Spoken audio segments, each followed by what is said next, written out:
اللهم صل على اللهم صل। আসসালামু আলাইকুম বন্ধুরা, কেমন আছেন সবাই? তো গত 18 সেপ্টেম্বর বুধবার রাতে ঢাকা বিশ্ববিদ্যালয়ের ফজলুল হক মুমিন হলে একটি মানসিক ভারসাম্য রোগীকে মোবাইল চোরের মোবাইল চোরের আখ্যা দিয়ে তাকে কিন্তু পিটিয়ে হত্যা করা হয়। এটা একটা নৃশংস ঘটনা এবং সারা বাংলাদেশে কিন্তু ব্যাপকভাবে আলোড়ন সৃষ্টি করেছে। তো আসলেই কি তিনি চোর ছিলেন? তো চোর সাব্যস্ত করে তাকে মারা হয়েছে সন্দেহবশত।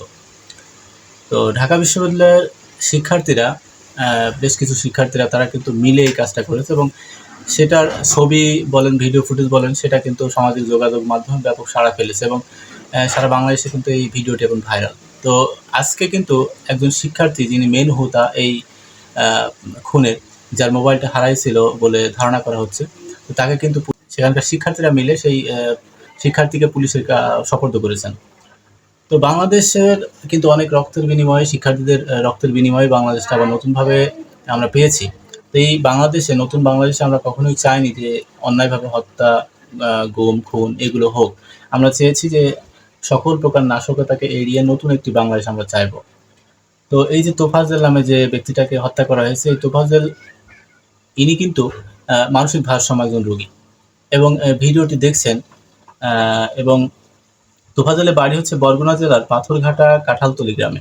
তার বাবা মৃত আব্দুর রহমান, বাবা মোটরসাইকেল অ্যাক্সিডেন্টে মারা গেছিলেন এবং তার বড় ভাই নাসির, তিনি একজন পুলিশ কর্মকর্তা ছিলেন, তিনিও মারা গেছেন। তো অবশিষ্ট ছিল তার মা এবং তিনি। তো সংসারের দায়ভার কিন্তু এই তোফাজ্জলের ঘাড়েই ছিল। তো গত বুধবারে তাকে হত্যা করা হয়েছে।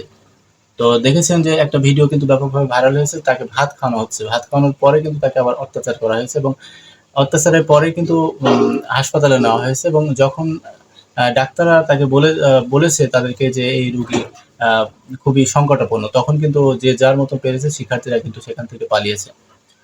তো আজকে একজন শিক্ষার্থীকে পুলিশে সোপর্দ করা হয়েছে। তো অবশ্যই আমরা চাইবো যে এই হত্যাকাণ্ডের একটা সুষ্ঠু বিচার। কারণ অনেক রক্তের বিনিময়ে বাংলাদেশটাকে আপামর জনসাধারণ সবাই মিলে যে বাংলাদেশটাকে নতুনভাবে গড়ার একটা সিদ্ধান্ত নিয়েছিল, যেখানে হত্যা থাকবে না, গুম থাকবে না, অন্যায়ভাবে মানুষকে অত্যাচার করা থাকবে না। তো আবার সেই যুগটা মনে হচ্ছে আবার নতুনভাবে ফিরে এসছে। তো এইগুলো থেকে আমরা মুক্তি চাই। অন্যায়ভাবে কাউকে মারা হোক বা গুম করা হোক, এটা আমরা চাই না। তো এই ঘটনার তীব্র নিন্দা জানাচ্ছি এবং এটার একটা সুষ্ঠু বিচার হোক, এটাই কামনা করি। তো ভালো থাকবেন সবাই, দেখা হবে, কথা হবে নেক্সট কোনো ভিডিওতে। আসসালামু আলাইকুম।